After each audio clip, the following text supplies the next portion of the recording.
Vamos a dar paso también a Adrián Celaya, presidente de Care Group, que se une con nosotros a este debate. ¿Qué tal, Adrián? Muy buenas tardes. Hola, ¿qué tal? Encantado de estar con vosotros y con mis compañeros. Pues si te parece, Adrián, te pregunto directamente por este. Estábamos hablando de las palabras de Sergei Lavrov, que decía que pasamos de una guerra fría a una guerra caliente, y ahora el mundo, que bueno, no es dudoso ni mucho menos de ser prorruso, habla de que círculos diplomáticos ya están preparando un exilio para Zelensky. Dice que en el caso de un alto el fuego están preparando un viaje a Londres.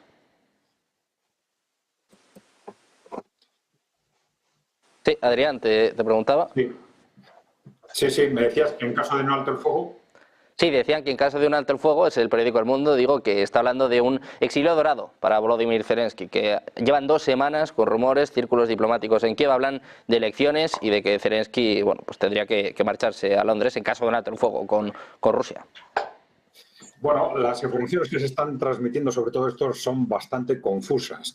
Claro, si nos fijamos bien en esa noticia, lo realmente importante no es esa referencia al exilio de Zelensky, sino la información sobre el desplazamiento de tropas, ¿no? Es decir, esta es la cuestión clave, ¿no? Si estamos hablando de un desplazamiento de tropas, dando por supuesto que se va a producir un acuerdo y después, pero se está hablando con tanta existencia que todo parece indicar que lo que se está es creando el ambiente para un desplazamiento de tropas antes de que haya un acuerdo. Con lo cual esto significa lo que significa, es decir, la entrada de países como Francia o Gran Bretaña en la guerra directamente con Rusia. Yo creo que esta es la cuestión clave, ¿no?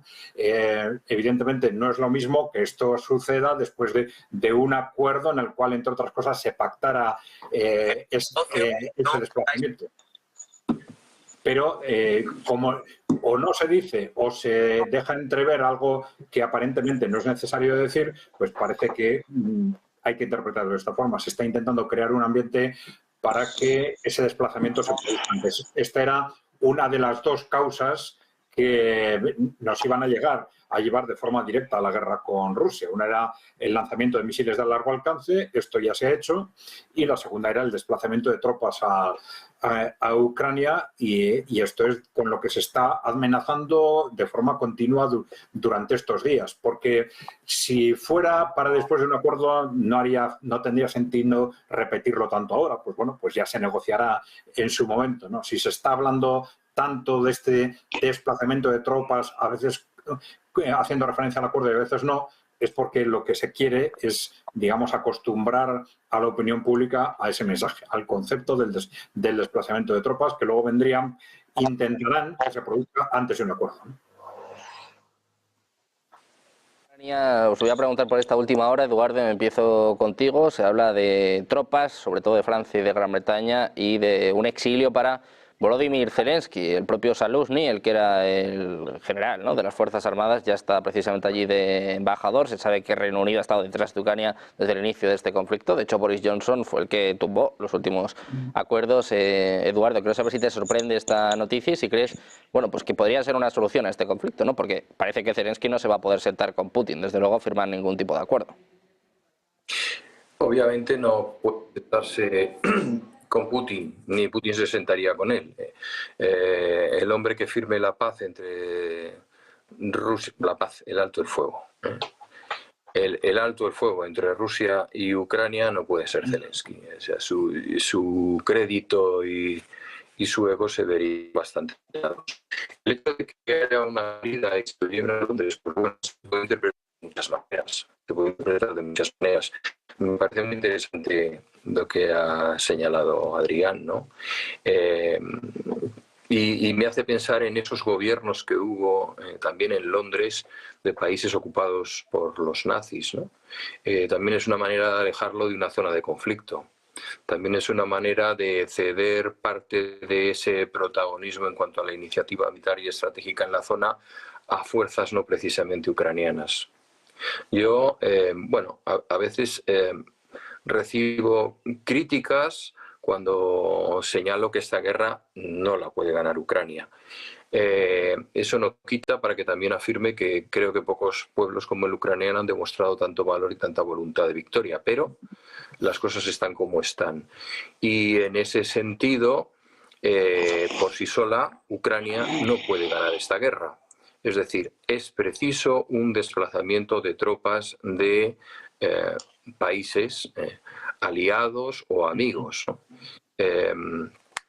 Hay que tener en cuenta que ha dejado miles y miles y miles de muertos. Todavía no hay cifras oficiales de cuánta gente ha caído en esta guerra, pero yo cada vez que veo un documental acerca del conflicto veo gente más y más joven, ¿no? Me recuerda a la Alemania del año 44, cuando ya estaban las Hitlerjugend luchando en Normandía o en las colinas de Shiloh.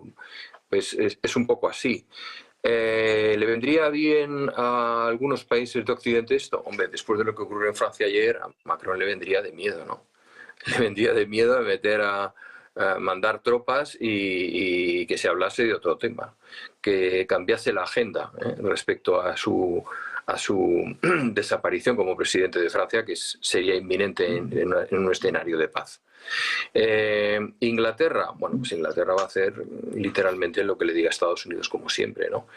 Y también puede estar interesada en enviar tropas. De hecho, ya hay tropas desde tiempo inmemorial. Como decía antes mi compañero, pues la guerra de Ucrania no empezó en el año 2022, o sea, lleva bastante más, ¿no? Y tiene antecedentes muy dolorosos, incluso en el periodo de entreguerras, de entreguerras. Y pensemos también que en la zona hay otros países que se la tienen guardada a Ucrania. Polonia perdió, más que perdió, fueron echados de territorio actualmente ucraniano 800.000 polacos de entonces. Y tuvo más de 40, creo que eran 50.000 bajas, sobre todo por tropas rusas apoyadas por el NKVD. O sea, quiero decir que Polonia se la tiene jurada. Hungría también tiene sus contenciosos, también los tiene Bulgaria. Rumanía, no digamos ya, con la invasión que tuvo previa a la Segunda Guerra Mundial. Yo creo que lo que se abre ahora son nuevas y muy diversas posibilidades de futuro. Desde el exilio dorado a quien no está dispuesto a firmar la paz porque quedaría en entredicho todo lo que ha hecho durante estos últimos años, hasta el voy a estar en un escenario donde moleste poco y esté a salvo al mismo tiempo y me convierta en una figura mítica que hoy por hoy pues no soy. No lo es. No. Yo creo que la historia no tratará tan bien a Zelensky como el propio Zelensky piensa que le va a tratar, ¿no? O sea que realmente es difícil prever ahora lo que va a pasar. Insisto en que esta guerra es una guerra de desgaste. Esto es como la batalla en la guerra durante la Primera Guerra Mundial en Jutlandia, ¿no? No se trataba de quién ocupa qué zona de mar, sino cuántos acorazados del enemigo he hundido, ¿no? Y por ahora Rusia está haciendo más daño del que recibe y tiene más capacidad de encajar golpes. La única manera de cambiar esa situación es que Ucrania cuente con recursos que antes no tenía, y esos recursos no los puede generar él solo, y ahí es donde entran los aliados, ¿no? Con lo cual, pues es difícil extraer cuál es la razón de ser de este movimiento en este momento. Está muy abierto. Yo creo que todavía está muy abierto para juzgarlo. Todavía es demasiado pronto, lo decía ayer Zaharova sobre este supuesto plan de paz de Donald Trump, un Trump que por cierto también se ha reunido con autoridades ucranianas en las últimas horas. ¿Te sorprendería, Carlos, que esta fuese una de las soluciones, que Zelensky tuviese que ser apartado del gobierno? Lo decía el propio Malofeyev en una entrevista con Financial Times hace apenas unos días, decía pues que uno de los requisitos es que Ucrania no entre en la OTAN y otro que Zelensky no forme parte de este gobierno. Es difícil decir cómo va a pasar, cuándo va a pasar. Tenemos una idea muy aproximada que desde luego va a ser algo auspiciado por Donald Trump, como lo viene anunciando desde cuando era candidato a las elecciones presidenciales. Pero que va a pasar es evidente, que va a pasar ese alto el fuego va a pasar por una solución diplomática, es evidente, y lo llevamos manteniendo algunos desde hace años, porque militarmente no es posible. Ese desgaste, esa guerra de desgaste de la que hablaba Eduardo, Eduardo, que coincido plenamente, ha sido buscada además desde el principio por Rusia. Rusia no ha querido invadir Ucrania y Ucrania no puede ganar militarmente la guerra. Por vía militar no va a venir ninguna solución. Que el mantenimiento de esa guerra sea uno de los intereses de parte de Occidente es evidente, pero que sabemos que después de esos finales de enero se van a tener que sentar en la mesa o va a haber por una serie de fases, evidentemente, para llegar a ese alto el fuego. Yo lo creo que en primavera eso va a suceder. Que antes suceda ese envío de hombres y se cree, por ejemplo, una zona desmilitarizada, pues lo creo un primer paso posible, pero desde luego lo que sí sé, y yo estoy convencido de ello, es que va a haber unas premisas evidentes que va a poner Rusia y va a imponer Rusia sobre la mesa, que va a ser la no entrada de Ucrania en la OTAN,